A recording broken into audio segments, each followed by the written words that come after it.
وبركاته إن الحمد لله اللهم صل على محمد وعلى آل محمد كما صليت على إبراهيم وعلى آل إبراهيم إنك حميد مجيد اللهم بارك على محمد وعلى آل محمد كما باركت على إبراهيم وعلى آل إبراهيم إنك حميد مجيد அன்பிற்குரிய சகோதரர்களே தாய்மார்களே, மாஷா அல்லாஹ் தபாரக் அல்லாஹ், நம்முடைய முதல் அமர்வில் ஹஜ்ஜுடைய சிறப்புகளை பற்றி பார்த்தோம். ரெண்டாவது அமர்வில் எப்படி உமரா செய்யணும் அப்படிங்கிறத பார்த்தோம். இந்த மூன்றாவது அமர்வுடைய தலைப்பு எவ்வாறு ஹஜ்ஜி செய்ய வேண்டும். தலைப்பு என்ன? எவ்வாறு ஹஜ்ஜி செய்ய வேண்டும், இது தலைப்பு. என் அருமை சகோதரர்களே தாய்மார்களே, மாஷா அல்லாஹ் தபாரக் அல்லாஹ், நம்மெல்லாம் உமரா பண்ணி முடிச்சாச்சா? உமரா பண்ணி முடித்து இஹ்ராம் அவிழ்த்து நார்மலாக நம்ம இருந்துக்கிட்டு இருக்கிறோம். துல்ஹஜ்ஜி 7 ரசூல் ஸல்லல்லாஹு அலைஹி வஸல்லம் துல்ஹஜ்ஜி 8 ஹஜ்ஜுக்கு இஹ்ராம் கட்டினாங்கன்னு ஹதீஸ் வருது. ஆனால் இன்றைக்கி அந்த காலத்தில் 1 லட்சம் பேர் தான் ஹஜ்ஜி பண்ணாங்க. இன்றைக்கி சுமார் ஒரு 50 லட்சம் பேர் ஹஜ்ஜுக்கு போகிறனால கொஞ்சம் சீக்கிரமாக போகணும். பற்றியெல்லாம் போகிறதுக்கே ரொம்ப டைம் தேவைப்படும். அதனால் துல்ஹஜ்ஜி 7 என்ன செய்வாங்கன்னு சொன்னால் இஹ்ராம் கட்ட வச்சிருவாங்க. துல்ஹஜ்ஜி 7 அப்போ துல்ஹஜ்ஜி 7 புரியுதாத்தா? துல்ஹஜ்ஜி 7 என்ன செய்யுங்கன்னு சொன்னால், நீங்கள் மறுபடியும் உங்களுக்கு முடி வெட்டணும், நல்ல நகத்தை வெட்டணும், அப்படி தேவை ஏற்பட்டால் நீங்கள் வெட்டி கொள்ளுங்கள். வெட்டிட்டு இஹ்ராம் கட்டுறதுக்கு முன்னால் வெட்டிட்டு நல்லா குளிங்க. உமராவுக்கு அந்த இஹ்ராமுக்கு உமராவுக்கு பண்ணமுல அதே மாதிரி நல்லா குளிங்க. குளிச்சு போட்டு எண்ணெய் எல்லாம் தேய்ச்சி தலையெல்லாம் மாஷாலா பக்காவா சீவி போட்டு, அதே மாதிரி உடம்புல என்ன செய்யுங்க, அத்தரை தடவிக்கிறங்க. உடம்புல தலையில் அத்தரை தடவிக்கிறங்க. தடவிக்கிட்டு நம்ம உமராவுக்கு இஹ்ராம் கட்டணும்ல, அதே மாதிரி இஹ்ராமை எங்கேயே கட்டிக்கிறங்க, உங்கள் ரூமுலையே நீங்கள் இஹ்ராம் கட்டிக்கிறங்க. பெண்கள் ரூமுலையே ஹிஜாபு, அவங்களுடைய ஹிஜாப் என்ன செய்யுங்க, உங்கள் ரூமுலையே இன்ஷா அல்லாஹ் நீங்கள் போட்டுக்கிறங்க. போட்டுக்கிட்டு ஹஜ்ஜிக்கு நீங்கள் நியத்து வைக்கணும். ஹஜ்ஜிக்கு நீங்கள் இஹ்ராம் கட்டுவது நீங்கள் மக்காவில் தங்கக்கூடிய உங்களுடைய ரூமில். புரிஞ்சாச்சு? ரூமில் கட்டிக்கிட்டு எப்படி இஹ்ராம் அந்த நியத்து வைக்கணும்னு சொன்னால், பிஸ்மில்லா அல்லாஹும்ம லப்பைக் ஹஜ்ஜதன். சரியா? பிஸ்மில்லா அல்லாஹும்ம லப்பைக் ஹஜ்ஜதன். போன டைம் உமரா பண்ணும்போது உமரத்தன் சொன்னோமா, இப்போ ஹஜ்ஜு பண்ணுறோமா, அதை அப்படியே சொல்லி அந்த உமரா இடத்துல ஹஜ்ஜி பிஸ்மில்லா அல்லாஹும்ம லப்பைக் ஹஜ்ஜதன் சொல்லியாச்சாச்சு. சொல்லிட்டா என்ன பண்ணிட்டோம், ஹஜ்ஜிக்கு இஹ்ராம் கட்டிட்டோம். நீங்கள் அதே இஹ்ராம் துணி யூஸ் பண்ணலாம் அல்லது வேறு எதை யூஸ் பண்ணிக்கலாம், அது உங்கள் இஷ்டம். சரியா? மொத்தத்தில் அது சுத்தமாக இருக்குது, அழுக்கா இல்லை, நஜீஸா இல்லைன்னு சொன்னால் நீங்கள் அதே இதை யூஸ் பண்ணிக்கலாம். இல்லை உங்களுக்கு அது நமக்கே தெரியுமில்ல. சரியா? நீங்கள் விரும்பினா அதே இதை யூஸ் பண்ணிக்கலாம், தப்பு கிடையாது. ஹயர் இஹ்ராம் கட்டியாச்சா? இஹ்ராம் கட்டினவனையுமே என்ன சொல்லணும், தல்பியா லப்பைக் அல்லாஹும்ம லப்பைக் லப்பைக் லா ஷரீக லக லப்பைக் இன்னல் ஹம்த வன் நிஅமத லக வல் முல்க் லா ஷரீக லக். சரியா? இந்த தல்பியாவை நம்ம 3 வாட்டி இல்லை சொல்லிக்கிட்டே இருக்கணும். தல்பியாவை சொல்லிக்கிட்டே இருக்கணும். ஆண்கள் கொஞ்சம் சத்தமாக சரியா சொல்லுங்க. பெண்கள் என்ன பண்ணுங்க, மெதுவாக சொல்லிக்கிறங்க. தல்பியாவுக்கு எண்ணிக்கையெல்லாம் கிடையாது. நீங்கள் உங்கள் சும்மா தேவையில்லாத பேச்சு, இந்த பேச்சு அதையெல்லாம் விட்டுப்புட்டு வாயிலெல்லாம் தல்பியா தான். லப்பைக் அல்லாஹும்ம லப்பைக் லப்பைக் லா ஷரீக லக லப்பைக் இன்னல் ஹம்த வன் நிஅமத லக வல் முல்க் லா ஷரீக லக்னு தல்பியா சொல்லிக்கிட்டே இருங்க. சொல்லிக்கிட்டே என்ன செய்வாங்கன்னு சொன்னால், உங்களை மக்காவிலிருந்து உங்கள் ரூமிலிருந்து மினாவுக்கு கூட்டிகிட்டு போவாங்க. சரியா? மீனாவுக்கு கூட்டிகிட்டு போய் உங்களை விட்டுருவாங்க. அது துல்ஹஜ்ஜி 7 நைட்லையே இன்ஷா அல்லாஹ் உங்களை மினாவில் விட்டுருவாங்க. ஹஜ்ஜி எப்போ ஸ்டார்ட் ஆகுது அப்படின்னு சொன்னால், துல்ஹஜ்ஜி 8 லுஹரிலிருந்து. ஹஜ்ஜி எப்போ ஆரம்பிக்குது? துல்ஹஜ்ஜி 8 லுஹரிலிருந்து. புரியுதாஜி? அப்போ மினாவுக்கு போயாச்சா? மினாவுக்கு போய் துல் ஹஜ் 8 உங்களுக்கு ஹஜ்ஜு வந்து ஸ்டார்ட் ஆயிருச்சு. மினாவில் லுஹரிலிருந்து ஹஜ்ஜு வந்து ஸ்டார்ட் ஆயிருச்சு. அதில் நீங்கள் என்ன செய்யுங்கன்னு சொன்னால், மினாவில் தங்கி பெருசாக எந்த இபாதத்து கிடையாது. அதே ட்ரெஸ்ஸு, இஹ்ராம் ட்ரெஸ்ஸு தான். இஹ்ராம் ட்ரெஸ்ஸில் தான் மினாவில் இருக்கணும். எல்லாமே A to Z அதே ட்ரெஸ்ஸில் தான் அந்த 8ஆம் நாள் ஃபுல்லாக இருக்கணும். அதே நீங்கள் மினாவில் இருந்து மினாவில் 5 வேளை தொழுவணும். மினாவில் 5 வேளை தொழுவணும். எந்த 5 வேளை? அன்றைய மினாவுடைய லுஹர், அசர், மகரிப், இஷா, மறுநாள் ஃபஜ்ர். சரியா?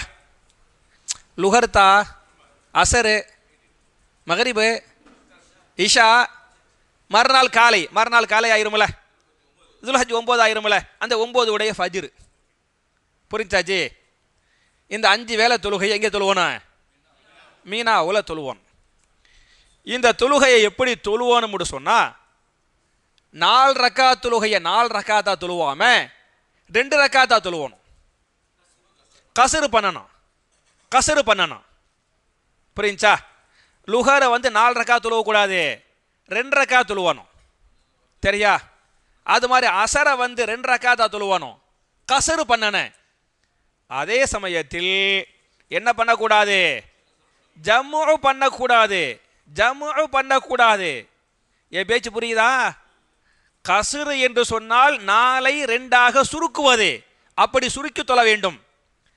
லுஹருடைய டயத்திலேயே அசரை சேர்த்து தொழுவோம் பார்த்தியாலா, அதான் ஜம்மு செஞ்சக்கூடாது. பாயிண்ட் புரியுதா?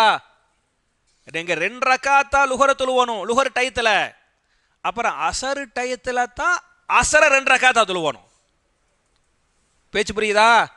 ஜம்மு பண்ணணும். என்ன பண்ணக்கூடாது? கசுறு பண்ணணும், ஜம்மு பண்ணக்கூடாது. புரிஞ்சுங்களா? தொழுகையில் இவ்வளவுதான். பாக்கி முன்பின் சுன்னத்து அது இது அப்பெல்லாம் ஒன்றுமே கிடையாது. தொழுகையில் ரொம்ப சுருக்கம்தான். சரியா? தொழுகையில் நீங்கள் சுருக்கமாக தொழுது போட்டு என்ன செய்யுங்கன்னா, மினாவில் குர்ஆன் ஓதுவது, திக்ருகளை ஓதுவது, நிறைய துவா கேட்பது, இதுதான் மினா. தொழுகை கம்மி தான். பாக்கி டயத்தை எதுக்கு யூஸ் பண்ணனே? குர்ஆன் திலாவத்து, திக்ரு பண்ணுறது, துவாக்கள், மெயினாக துவா செய்கிறது, இதுகளில் நீங்கள் ஈடுபடுங்க. சரியா? உங்களுக்கு ரெஸ்ட் தேவைப்படுதா, கொஞ்சம் ரெஸ்ட் எடுத்து தூங்கி கொஞ்சம் ரெஸ்ட் நீங்கள் எடுத்துக்கலாம். இதுகளில் நீங்கள் ஈடுபட வேண்டியதான். எத்தனை வேளை தொழுகை? 5 வேளையில். சரியா? இதில் நீங்கள் சுருக்கி தொழுவது, லுஹரை 2 ஆக்குவிய, அசரை 2 ஆக்குவிய, மகரிபு 3 தான், இஷாவை நீங்கள் 2 ஆக்குவிய, சுபுஹை என்ன செய்விய? அதே 2 தான். சரியா? சுபுஹுக்கு மட்டும் 3 சுன்னத் தொழுதுருங்க. சுபுஹுக்கு என்ன செய்யுங்க? 3 சுன்னத்தை நீங்கள் தொழுதுருங்க. 3 சுன்னத் தொழுது போட்டு சுபுஹுடைய ஃபர்ல என்ன செய்யுங்க? இன்ஷா அல்லாஹ் தொழுதுருங்க. வித்ரு தொழுதுருங்க. இஷாவுக்கு பிறகு வித்ரு. சுபுஹுக்கு தான் எந்த அந்த முன்பின் சுன்னத்துகளோ அப்பெல்லாம் எதுவுமே கிடையாது. ஃபர்லு தொழுகையிலேயே 4 2 ஆக்கணுஞ்சி, ஃபர்லையே 4 2 ஆக்கணும். சுன்னத்தெல்லாம் கிடையாது. அந்த சுன்னத்து இடத்தில் நீங்கள் செய்ய வேண்டியது என்ன? துவா தான். நல்லா புரிஞ்சுக்கிட்டீங்களா? துவா கேட்டாச்சா? இப்படி ஒரு நாள் ஓட்டியாச்சா? ஒரு நாள் போன உனையுமே மறுநாள் மினாவில் வந்து பள்ளிவாசல் இருக்கும். மஸ்ஜித் நமீரான்னு சொல்லி பள்ளிவாசல், பெரிய பள்ளிவாசல் இருக்கேன். உங்களுக்கு டென்ட் கொடுப்பாங்க. மினாவில் உங்களுக்கு கூடாரம் கொடுப்பாங்க. அங்கேயே தொழுதுக்க, அங்கேயே தொழு வைப்பாங்க. அங்கேயே தொழுதுக்கலாம், அங்கேயே தொழுதுக்கிறங்க, தொழு வைப்பாங்க. மீனா உங்கள் டென்ட் இருக்குது பற்றியாலா, உங்கள் டென்ட்லேயே தொழு வைப்பாங்க. அங்கேயே தொழுவுங்க இன்ஷா அல்லாஹ். சரியா? 5 வேளை தொழுதாச்சா மினாவில் 5 வேளை தொழுது போட்டு அப்புறம் மறுநாள் துல்ஹஜ் 9 ஆயிருச்சா? துல்ஹஜ் 9 உடைய சுபுஹ தொழுது போட்டு காலையில் ஓத வேண்டிய இந்த அதுக்கார்கள் என்ன செய்யுங்க? ஓதுங்க. ஓதி சூரியன் உதிக்கிற வரையிலும் என்ன செய்யணும்? மினாவுலையே தங்கியிருக்கணும். சூரியன் உதிச்ச பிறகு எத்தனாவது நாள்? 9வது நாள். சூரியன் உதிச்ச பிறகு அது அரஃபாவுடைய நாள். துல்ஹஜ் 9 என்பது யௌமுல் அரஃபா. சூரியன் உதிச்ச பிறகு என்ன செய்யுங்கன்னு சொன்னால் அங்கிருந்து அரஃபாவுக்கு நீங்கள் செல்லுங்கள். அப்படி போகும்போது என்னத்தை தான் ஓதிக்கிட்டு போவனே, தல்பியா லப்பைக் அல்லாஹும்ம லப்பைக் லப்பைக் லா ஷரீக லக லப்பைக் இன்னல் ஹம்த வன் நிஅமத லக வல் முல்க் லா ஷரீக லகங்கிற தல்பியா ஓதிக்கிட்டு மினாவிலிருந்து அரஃபாவுக்கு உங்களை கூட்டிகிட்டு போவாங்க. உங்களுக்கு அங்கங்கே ஹஜ்ஜி கமிட்டி மூலமாக பஸ் ஏற்பாடு செஞ்சுருப்பாங்க. ஏன்னா அவங்க பஸ்ஸில் போனால் தான் உங்களுக்கு அரஃபாவுலேயும் டென்ட்டு கொடுப்பாங்க. அரஃபா டென்ட் உங்களுக்கு தெரியணும். நீங்கள் தனியாக போனால் கண்டிப்பாக தெரிய முடியாது. உங்களை இன்ஷா அல்லா மினாவுலேருந்து அரஃபாவுக்கு இன்ஷா அல்லா கூட்டிகிட்டு போவாங்க. அவங்க எப்போ தர்த்தீப் பண்ணுறாங்களோ அப்போ என்ன செய்யுங்க, இன்ஷா அல்லா தப்பு இல்லை தப்பு இல்லை. லக்கேஜ் ஏற்றிட்டு போக தேவையில்லை. இந்த அடிப்படை குளிக்க இழிக்க ஒரு டவலு, அது மாதிரி பேஸ்ட்டு ப்ரஷ்ஷு, சோப்பு, அது லக்கேஜில் உங்களுக்கு மினாவில் இருக்கும். லக்கேஜில் தூக்கிட்டு போக வேண்டாம், மினாவில் இருக்கும். சரியா ஜி? மினா டென்ட் தான் முக்கியமான டென்ட்டு. அங்கே தான் ரொம்ப நாள் தங்க வேண்டியிருக்கும். அதனால் நீங்கள் உங்கள் அடிப்படை தேவையான ஒரு டவலு, சோப்பு, ப்ரஷ்ஷு அதை தூக்கிக்கிட்டு என்ன செஞ்சுருங்க, தல்பியா சொல்லிக்கிட்டு அரஃபாவுக்கு போயிருங்க. ஆமாம் லக்கேஜில் எடுத்து நீங்கள் ரூம் மினா டென்ட்டில் வச்சுக்கிறணும், எல்லாத்தையும் எடுத்து வந்துடணும். சரியா? ரூமே காலி பண்ணி விட்ருவாங்க. ரூமை காலி பண்ணி வச்சாச்சா, நீங்கள் அரஃபாவுக்கு போயாச்சா. அரஃபாவுக்கு நீங்கள் போகும்போது அங்கேருந்து நீங்கள் பார்த்தீங்களாக்க ஒரு 7 கிலோமீட்டர் நீங்கள் போனியலாக்கு ஒரு 4 கிலோமீட்டர்லேயே அரஃபா எல்லாம் வந்துடும். மினாவில் 4 கிலோமீட்டரில் அரஃபா எல்லாம் வந்துடும். அரஃபா எல்லாம் வந்த உடனே ரசூல் ஸல்லல்லாஹு அலைஹி வஸல்லம் என்ன பண்ணார்கள், துவா செய்தார்கள். பார்த்தீங்களாக்க அரஃபா இல்லை, பிதாயத்துல் அரஃபா பெரிய போர்டு போட்டிருக்கேன், அரஃபா இல்லை ஸ்டார்ட் ஆகி விட்டது, ஆரம்பித்து விட்டது அப்படின்ட்டு. உங்களுக்கு உங்கள் பஸ்ஸு அங்கே பார்த்தீங்கன்னா தெரியும், உங்கள் இங்கிலீஷ்லேயும் போட்டிருப்பாங்க, அரபிலையும் போட்டிருப்பாங்க. அப்போ தெரியும் நம்ம அரஃபாவுக்குள்ளே போயிட்டோம், நம்ம பஸ் அரஃபாவுக்குள்ளே போயிருச்சு அப்படின்னு உங்களுக்கு தெரிஞ்ச உடனேயுமே கையை தூக்கி என்ன செய்யுங்க, அல்லாட்ட துவா செய்யுங்க. கையை தூக்கி நீங்கள் துவா செய்யுங்க. சரியா? அப்படி நீங்கள் துவா செஞ்சுக்கிட்டு போங்க. உங்களை கொண்டு போய் இன்ஷா அல்லாஹ் அரஃபாவில் உங்களுக்குண்டு டென்ட் இருக்கும் பார்த்தியாலா, அந்த டென்ட்டில் போய் அரஃபாவில் போய் விட்டுருவாங்க.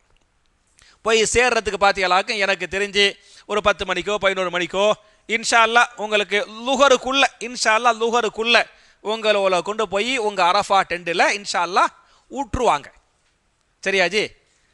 அரஃபா டென்ட்டுக்கு நீங்கள் போன உடனேயுமே அரஃபாவில் என்ன செய்யணும் அப்படின்னு சொன்னால், லுஹர் அசர் இந்த 2 வேளை தொழுகை மட்டும்தான் அரஃபாவில். அரஃபாவில் பெரிய பள்ளிவாசல் இருக்குது, அது ஒரு நாளைக்கு 2 வேளை தொழுகை தான் நடக்கும், பாக்கி எந்த வேளை தொழுகையும் நடக்காது.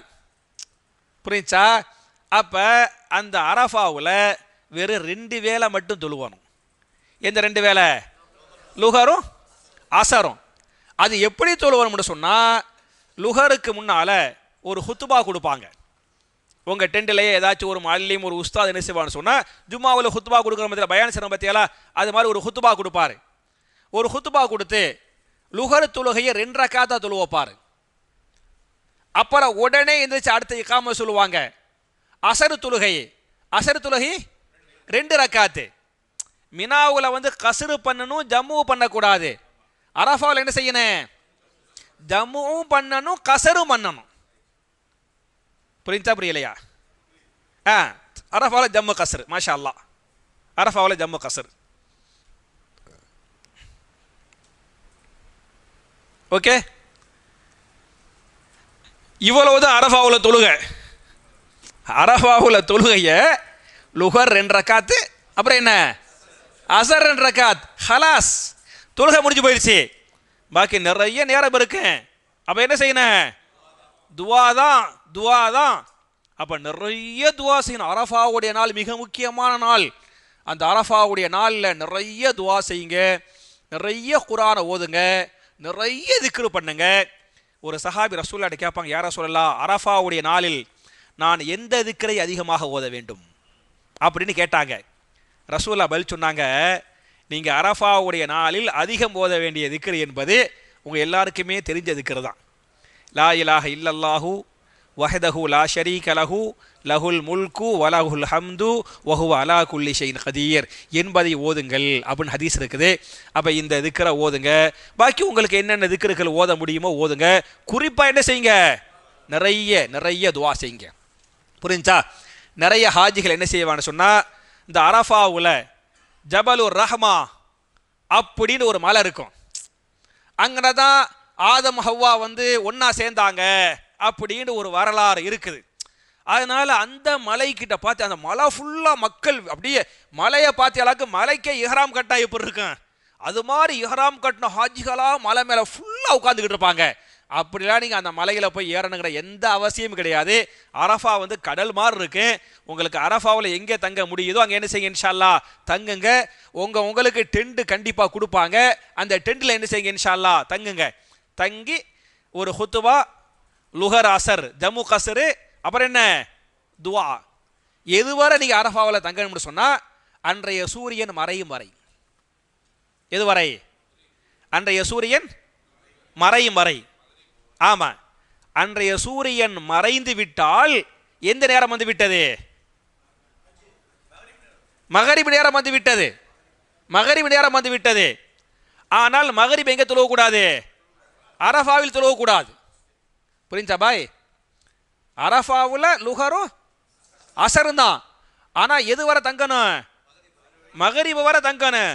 சூரிய மறையிற வரை தங்கணும். நீங்கள் உங்களை வெளியே விடவும் மாட்டாங்க. ஃபுல்லாக இராணுவ கட்டுப்பாட்டில் அரஃபாவே இருக்கேன். மேலே ஹெலிகாப்டர் பறந்து உங்களெல்லாம் கண்காணிச்சிக்கிட்டு இருக்கேன். வெளியே போகவே முடியாது. அப்போ மகரிப் வரை நீங்கள் அரஃபாவில் தங்கிட்டு சூரியன் மறைஞ்ச பிறகு சரியா நீங்கள் மகரிபை துழுவாம என்ன செய்யணும்? அங்கிருந்து முஸ்தலிஃபாவிற்கு செல்ல வேண்டும். சூரியன் மறைஞ்ச பிறகு முஸ்தலிஃபாவிற்கு செல்ல வேண்டும். நீங்கள் முஸ்தலிஃபாவுக்கு போகும்போது எனக்கு தெரிஞ்சு உங்களுக்கு வாகன வசதியெல்லாம் செய்து தரமாட்டாங்க. அரஃபா மினாவுலேருந்து அரஃபாவுக்கு வாகனம் இருக்கேன் ஒரு 7 கிலோமீட்டர், 7 கிலோமீட்டர் தான். பார்டர் வந்துடும். உங்களுக்கு அரஃபாவுலேருந்து ஒரு 5 கிலோமீட்டரில் முஸ்தலிஃபாவுக்கு நீங்கள் வந்துடலாம். முஸ்தலிஃபா பள்ளிவாசலுக்கே வந்துடலாம். 5 கிலோமீட்டரில் வந்துடலாம். உங்களுக்கு வண்டி வாகனம் இருக்காது. மட்டுமல்லாமல் முஸ்தலிஃபாவில் டென்ட்டும் இருக்காது, கூடாரமும் கொடுக்க மாட்டாங்க. அதனால நீங்கள் வாகனத்தில் வருவதை விட நடந்து வருவதே உங்களுக்கு ஈஸி. புரிஞ்சா? ஏன்னா வாகனங்கிறது வந்து நிறைய கூட்டமாக இருக்கேன். நான்லாம் முதல் ஹஜ்ஜில் 7 மணிக்கு வாகனத்தில் ஏறினேன். மகரிபு 7 மணிக்கு நான் ஏறி எங்கள் டென்ட்டுக்கு அந்த பஸ் வரும்போது 3:30 மணி, அதிகாலை 3:30 மணி. புரிஞ்சா? எப்போ நான் முதல் ஹஜ் பண்ணி 25 வருஷம் ஆயிடுச்சு. 25 வருஷத்துக்கு முன்னாலே அவ்வளோ பெரிய கூட்டம் இருந்துச்சு. அப்படியே இந்த யூரின் போகிறதுக்காக மக்கள் தடுமாறுவாக பாருங்க. ஏன்னா அவ்வளோ நேரம் கஷ்டப்படணுமே. ஒன்று பாத்ரூமும் இருக்காது. தூரம் போனால் மக்கள் வெள்ள கடல் அவ்வளோ தூரம் எங்கே போய் இருக்கிறது? ரொம்ப கஷ்டமாக போயிடுறேன். முதல் ஹஜ்ஜில் கஷ்டப்பட்டுட்டேன். 7 மணிக்கு ஏறி அதிகாலை 3 மணிக்கு வந்தானா 2வது ஹஜ்ஜில் தெரிஞ்சுக்கிட்டு என்ன பண்ணணும்னு சொன்னால் தரீக்குல் மஷி, நடந்து போகக்கூடிய பாதை, நடைபாதை அப்படின்னு போட்டிருப்பாங்க. கடல் மாதிரி இருக்கேன். அதில் நீங்கள் போனீங்களாக்க அங்காங்க நிறைய பாத்ரூமாக இருக்கும். ஃபுல்லாக சம்சம் தண்ணியாக வச்சுருப்பாங்க. நீங்கள் விரும்பினா சம்சம் தண்ணியை குடிச்சிக்கலாம், பாத்ரூமும் போய்க்கலாம். 1.5 மணி நேரத்தில் நீங்கள் அரஃபாவிலேருந்து முஸ்தலிஃபாவுக்கு போயிடலாம். 7 மணிக்கு நடந்தீங்களாக்க 8:30 மணிக்கு நீங்கள் முஸ்தலிஃபாவுக்கு போயிடுவீங்க. வர்றேன் சரியா? முஸ்தலிஃபாவுக்கு போயிடுவீங்க. போயிட்டீங்களா? அப்போ நீங்கள் வாகனம் உங்கள் சூழ்நிலை, நான்லாம் நடந்து போகிறது எனக்கு சௌரியம். நான் போனேன் தான் போவேன். உங்கள் சூழ்நிலை நீங்கள் பார்த்துக்கிறங்க. பார்த்துக்கிட்டு நீங்கள் நடந்து போறீங்களோ வாகனத்தை போறீங்களோ மொத்தத்தில் அரஃபாவில் நீங்கள் போகணும். முஸ்தலிஃபாவுக்கு போகணும். முஸ்தலிஃபாவுக்கு போய் நீங்கள் எத்தனை மணிக்கு போய் சேர்றீங்களோ போய் சேர்ந்த உடனேயுமே முஸ்தலிஃபாவில் 3 வேளை தொழுகை தொழ வேண்டும். முஸ்தலிஃபாவில் 3 வேளை தொழுகை தொழ வேண்டும். முதல் தொழுகை எது? மகரிப். சரியா? 2வது என்ன? இஷா, ஜம்மு கஸ்ர். மகரிபை இஷாவையும் ஜம்மு கஸ்ர் பண்ணிடுங்க. பண்ணியாச்சா? இப்போ நம்ம எங்கே இருக்கிறோம்? முஸ்தலிஃபாவில் இருக்கிறோம். சரியா? ஜம்மு கஸ்ர் என்ன மாஷா நான் சொல்லுவேன். எனக்கு அந்தந்த இடம் எனக்கு ஞாபகத்துக்கு வருது. இங்கே இருந்தோம், இப்படி செஞ்சோம், அப்படி செஞ்சோம், போனோம். சரியா? பாரக்கல்லாஹு ஃபீக்கும். சரியா? அப்போ முஸ்தலிஃபாவில் போய் மகரிப் இஷா ஜம்மு கஸ்ர் பண்ணியாச்சா? பண்ணிட்டு வித்ரு தொழுகை நீங்கள் 3 ரக்காத்தோ 5 ரக்காத்தோ இல்லை 1 ரக்காத்தோ உங்களுக்கு என்ன முடியுதோ மகரிப் இஷா ஜம்மு கசரு, அப்புறம் என்ன வித்திரு தொழுகை. சுன்னத்துலாம் கிடையாது. தொழுது போட்டு நல்லா தூங்கிருங்க. நல்லா தூங்கிருங்கன்னு இல்லை, நல்லா தூக்கம் வரும். ஏன்னா நம்ம அரஃபாவுக்கு போய் அவ்வளோ கஷ்டப்பட்டு அவ்வளோ இபாதத்து பண்ணி அப்புறம் இங்கே வந்திருக்கும் போது உங்களை அறியாமல் தூக்கம் அப்படி வரும். சரியா? நீங்கள் மகரிப் இஷாவை தொழுது போட்டு வித்திரை தொழுது போட்டு நல்லா நிம்மதியாக முஸ்தலிஃபாவில் டென்ட்லாம் இருக்காது, பெரிய பெரிய கோடீஸ்வரர்கள்லாம் அப்படியே பனல் அப்படி படுத்து கிடப்பாங்க. அதை பார்த்து எல்லாருக்கும் மஹ்ஷர் மாதிரி இருக்கும். அதை பார்த்தா நான் உண்மையிலே மஹ்ஷர் மாதிரி இருக்கேன். ஒரு ஹதீஸ் வருது, அல்லாஹு ரப்புல் ஆலமீன் என்ன கேட்பானா அப்படின்னு சொன்னால், மலக்குமார்கள்ட்ட அந்த முஸ்தலிஃபாவில் ஹாஜிகள் கிடக்கிறாங்கல்ல, என்னுடைய அடியாளர்களை பார்த்தீங்களா, அடியாளர்கள் எப்படி கிடக்கிறாங்க, எவ்வளோ பெரிய மக்கள் இவங்கெல்லாம், எவ்வளோ பெரிய ஆட்சி அதிகாரத்தில் இருக்கிறாங்க, எவ்வளோ பெரிய வசதி உள்ளவர்கள், எவ்வளோ செல்வந்தர்கள், இந்த மாதிரி புழுதில் கிடக்கிறாங்களே அப்படின்ட்டு அல்லாஹ் மலக்குமார்கள்ட்ட சொல்லிவிட்டு சொல்லுவானா, இந்த அடியார்கள்லாம் ஏன் இப்படி வந்துக்கிறாங்கன்னு சொன்னால், என் மன்னிப்புக்காக என் சொர்க்கத்துக்காக இங்கே கிடக்கிறாங்க, நான் இவங்களை மன்னிச்சிட்டேன், இவங்களுக்கு சொர்க்கத்தை கொடுத்துருவேன் அப்படின்னு அல்லாஹ் ரப்புல் ஆலமீன் அந்த முஸ்தலிஃபாவில் கிடக்கிறாங்கள அந்த ஹாஜிகள், அந்த ஹாஜிகளை பார்த்து சொல்லுவான் என்று ஹதீஸ் இருக்கு. சரியா? அதனால கஷ்டமாக தான் இருக்கும், கஷ்டத்துக்கு கூலி தான் ஜன்னத்து. அதனால அந்த முஸ்தலிஃபாவில் போய் இன்ஷா அல்லாஹ் நீங்கள் கடந்துருங்க. முஸ்தலிஃபாவுக்கு போய் மகரிப் இஷா தொழுது போட்டு வித்திரையும் தொழுது போட்டு நல்லா தூங்குங்க. தூங்கிட்டு சுபுஹுக்கு என்ன செய்யுங்கன்னா எழுப்பி விட்டுருவாங்க, இந்த முழிப்பு வந்துடும் இன்ஷா அல்லாஹ். சுபுஹுக்கு எந்திரிச்சு அந்த ஃபஜ்ருடைய முன்னு சுன்னத்தை தொழுவுங்க. முஸ்தலிஃபாவில் ஃபஜ்ருடைய முன்னு சுன்னத்தை தொழுது போட்டு அப்புறம் ஃபஜ்ருடைய ஃபர்லை மாஷா அல்லாஹ் இருக்கும் இருக்கும் டாய்லெட்லாம் இருக்கு. ஆனாலும் சில சிரமங்கள் இருக்கும். ஹஜ்ஜில் பெரிய கஷ்டமே இந்த பாத்ரூம் டாய்லெட் இருக்குஞ்சி. நமக்கு முன்னால் 10 பேர் நிற்பாங்க, ஒவ்வொரு டாய்லெட்டையும் 10 பேர் நிற்பாங்க. கியூவில் போய் தான் நிற்கணும். எவ்வளோ பெரிய கோடீஸ்வரராக இருந்தாலும் அதான் நிலைமை. அதுதான் இந்த டாய்லெட்டுக்காக நிற்கிறோம் பார்த்தியலா, அப்போ தான் நின்று 1/4 மணி நேரமாக நின்று உள்ளே போவோம், 2 நிமிஷம் தட்டுவாங்க, கோபம் வரும் ஆனால் வரக்கூடாது. சரியா? இதெல்லாம் பெரிய கஷ்டமாக இருக்கேன். அந்த பெரிய கஷ்டத்துக்கு தான் ஜன்னத்து கூலி அப்படின்னு போயிட்டோமா. அதனால் நீங்கள் சாப்பிட்றத நான் பிரியாணி சாப்பிடுவேன், கப்ஸா சாப்பிடுவேன், மந்தி சாப்பிடுவேன், சரியா, நான் சிக்கன் மட்டன் பீஃப் தான் சாப்பிடுவேன், அந்த மாதிரிலாம் இல்லாமல் இந்த பழங்கள் இருக்குது பற்றியெல்லாம் அந்த மாதிரி கிடைக்கும். அங்கேயே பறக்கத்தா கிடைக்கும். லைட்டாக சாஃப்டாக உங்கள் வயிற்றையும் பார்த்துக்கிறணும், காலையும் பார்த்துக்கிறணும். ஏன்னா வயிறும் உங்களுக்கு சப்போர்ட் பண்ணணும், காலும் சப்போர்ட் பண்ணால் தான் நீங்கள் நல்லா ஹஜ்ஜு பண்ண முடியும். அதுக்கெல்லாம் நீங்கள் கொஞ்சம் பார்த்துக்கிட்டு இன்ஷால்லா பண்ணிக்கிறங்க. பண்ணிக்கிட்டு மறுநாள் சுபுக தொழுதாச்சா, எங்கே தொழுதோம்? முஸ்தலிஃபாவில். சுபுகை தொழுது விட்டு ஓத வேண்டிய அந்த அதுக்காறுகள் இருக்குது பார்த்தீங்களா, அந்த அதுக்காறுகளை நீங்கள் ஓதிட்டு சூரியன் உதிப்பதற்கு முன்னால் அங்கிருந்து மினாவை நோக்கி செல்ல வேண்டும். சூரியன் உதிப்பதற்கு முன்னால் முஸ்தலிஃபாவிலிருந்து மினாவை நோக்கி புறப்பட வேண்டும். அப்படி புறப்பட்டு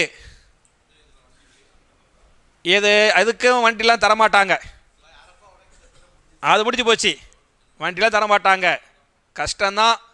அந்த 2 நாள் துல்ஹஜ் 9, 10 கஷ்டம்தான். எங்கேருந்து ஒரு 5 கிலோமீட்டர் இருக்கும்.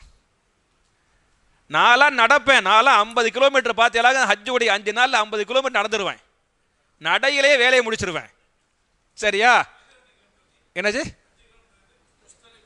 முஸ்தலிஃபா டு நீங்கள் பாத்தியலாக்க, முஸ்தலிஃபா டு மினாவை பாத்தியலாக்க, எல்லை டு எல்லையை பாத்தியலாக்க நம்ம பள்ளிவாசிலேருந்து இந்த வாட்டர் டேங்க் தூரம் தான், வெறும் 100 மீட்டர் தான் இருக்கும். மினாவுடைய முடிவு இங்கே தாஞ்சி, முஸ்தலிஃபாவுடைய ஆரம்பம் அங்கே தான் இருக்கேன். ஆனால் உங்களுக்கு நீங்கள் போய் இந்த கடைசி பார்டரில் போய் இருப்பிய, எங்கே பெரிய தூரமாக இருக்குமில்ல. அப்போ மினாவே பார்த்தா ஒரு 5 கிலோமீட்டர் இருக்குமில்ல, மொத்தமாக ஒரு 15 கிலோமீட்டர் ரவுண்ட் இருக்கும். அந்த ரவுண்டுக்குள்ளே இருக்கும், அந்த ரவுண்டில் சுத்த வேண்டியிருக்கும். சரியா? ஹயர். அப்புறம் முஸ்தலிஃபாவில் எங்கே போகிறோம்? துல்ஹஜ் 10 ஆச்சா, எங்கே போகிறோம்? மீனாவுக்கு போகிறோம். மீனாவுக்கு போகும்போது போகிற வழியில் நிறைய சின்ன சின்ன கல்லாக உடச்சி போட்டு வச்சுருப்பாங்க. அந்த சின்ன சின்ன கல்லில் ஒவ்வொரு ஆளும் 7 கல் எடுத்துக்கிறங்க. எத்தனை கல் எடுக்கணும்? சின்ன இந்த வீடு கட்டுறோம்லஜி, அது மாதிரி கவர்மெண்ட் வந்து உடச்சி சின்ன சின்ன கல்லா, இந்த புளியங்கொட்டை இருக்குது பார்த்தியாலா, இல்லை சுண்டல் இருக்குது பார்த்தியாலா, அந்த அளவு கல்களாக இருக்கேன். அந்த கல்லை ஒரு 7 கல் புறக்கி வச்சுக்கிறேங்க. நான் என்ன செய்வேன்னா, ஒரு சேஃப்டிக்காக 8 கல் 9 கல் வச்சுக்கிருவேன்.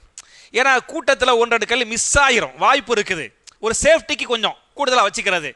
ஒரு 10 கல் எடுத்து வச்சுக்கிறங்களேன், காசா பணமா, சரியா? ஒரு 10 கல் எடுத்து வச்சுக்கிறங்க. 7 கல் போதும், 7 கல் போதும், சரியா? 7 கல் எடுத்து வச்சுக்கிறங்க. நிறைய பேரை பார்த்தீங்களாக்க அந்த கல்லை வச்சு என்ன செய்வாங்கன்னா, பாட்டிலில் தண்ணியை ஊற்றி கழுவுவாங்க, பார்த்துக்கிறீங்களா? அப்படிலாம் தண்ணி ஊற்றலாம் கழுவ வேண்டிய தேவையில்லை. அந்த ஒரு 7 கல் எடுங்க ஜி. 7 கல் எடுத்து என்ன செய்யணும்னு சொன்னால், முஸ்தலிஃபாவிலிருந்து நேராக மினாவுக்கு போய், மினாவில் தான் ஜம்ரா இருக்கும். மினாவில் தான் என்ன இருக்கேன்? ஜம்ராண்டா த ஷைத்தான், ஷைத்தானுக்கு கல் எறிதல், ஷைத்தானுக்கு கல் எறிதல். அந்த 3 ஷைத்தான்களும், அதான் ஜம்ரான்னு சொன்னா நெருப்பு கங்குன்னு அர்த்தம். ஜம்ராக்கு என்ன அர்த்தம்? நெருப்பு கங்கு. அதாவது ஷைத்தானுக்கு நீங்க கட்டுப்பட்டா எங்க போயிருவிய? நெருப்புக்கு போயிருவிய. அந்த அர்த்தத்தில் அதுக்கு பேர் வந்து ஜம்ரா. புரிச்சாத்தா? அந்த ஷைத்தானுக்கு கல் எறிகிற பத்தியாலா, அது எங்க இருக்குது? அரஃபாவுலையா முஸ்தலிஃபாவுலையா? மினாவுல இருக்குது, சரியா? அப்ப முஸ்தலிஃபாவிலிருந்து நீங்க மினாவுக்கு போய், மினாவுக்கு எந்த இடத்துக்கு போறீங்க? அந்த ஜம்ரா. ஜம்ரா 3 ஜம்ரா இருக்கு பத்தியாலா, பெரிய ஜம்ரா, நடு ஜம்ரா, சின்ன ஜம்ரா. அதாவது பெரிய ஷைத்தான், நடு ஷைத்தான், குட்டி ஷைத்தான், சரியா? அப்படின்னு 3 இருக்குது. ஒவ்வொன்றுக்கு எவ்வளவு தூரம்னு பார்த்தீங்களாக்க, நம்ம பள்ளிக்கு இந்த வாட்டர் டேங்க் பார்த்தீங்களா, ஒரு 100 மீட்டர் தான் இருக்கும், ரொம்ப தூரம் இருக்காது. இது பெரிய ஜம்ரா, அது நடு ஜம்ரா, அப்புறம் அவ்வளவு தூரம் குட்டி ஜம்ரா, சின்ன ஜம்ரா. இப்படி தான் இருக்கேன். நீங்கள் 7ஆம் நாள் வந்து 7 கல் எரியணும். சுபு தொழுகைக்கு பிறகு என்ன செய்யணும் சொன்னால், போய் என்ன செய்யணும்?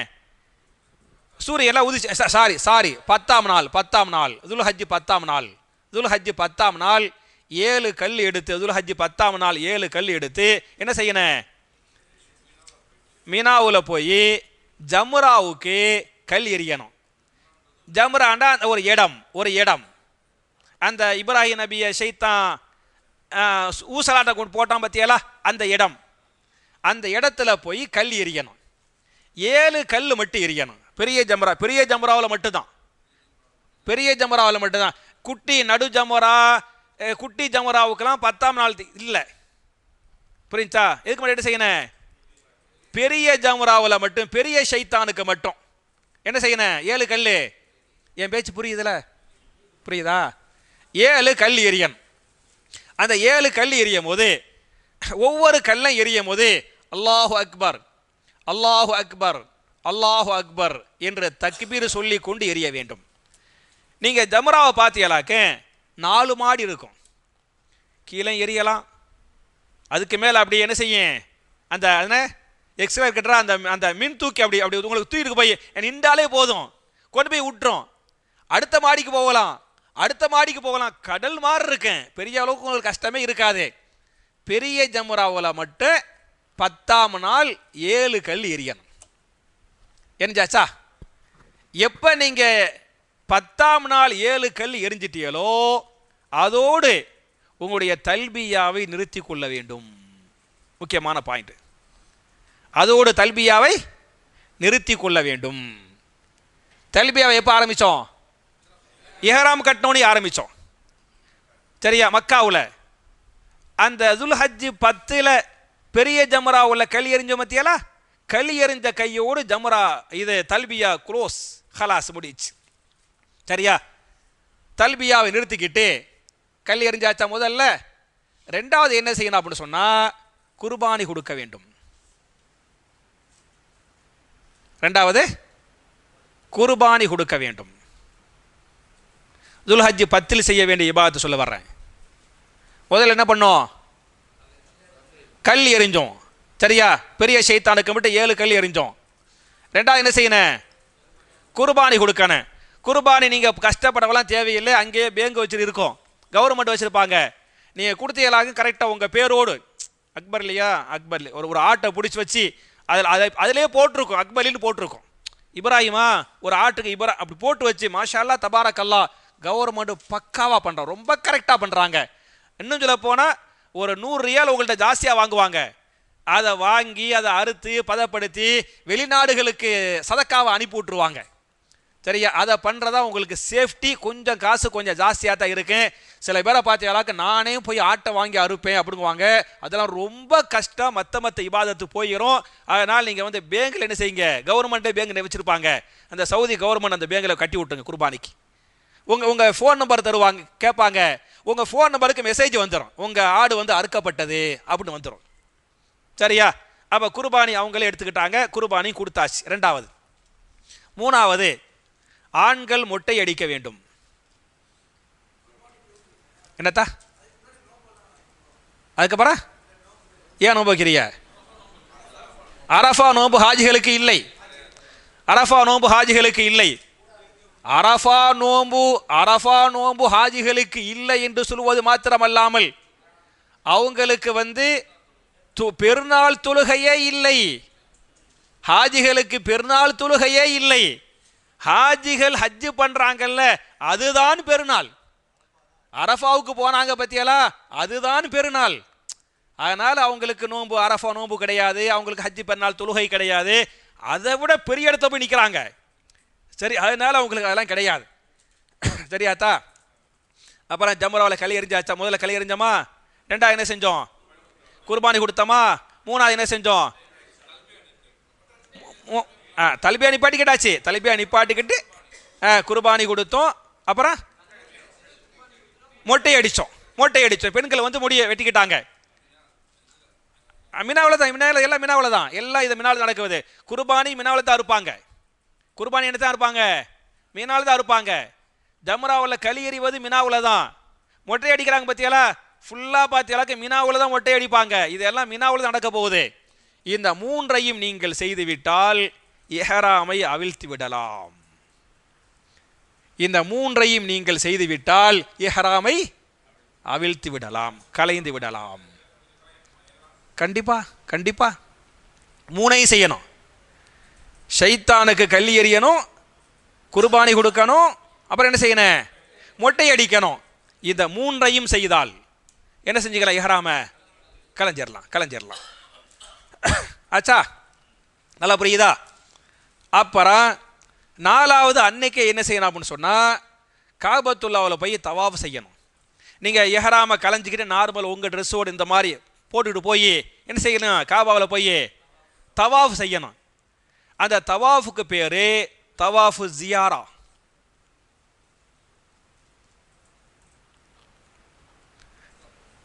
தவாஃபுக்கு பேர் என்ன, தவாஃபு ஜியாரா. நார்மல் ட்ரெஸ்ஸில் தவாஃபு ஜியாராவுக்கு இன்னொரு பேரும் இருக்குது. என்ன இன்னொரு பேர், தவாஃபுல் இஃபாலா. புரிஞ்சா? 2மே ஒன்று தான். மினாவிலே காபாவுக்கு போயிடணும், மினாவுக்கு காபாவுக்கு போயிடணும். ஆமாம், 10 கிலோமீட்டர் இருக்கும்.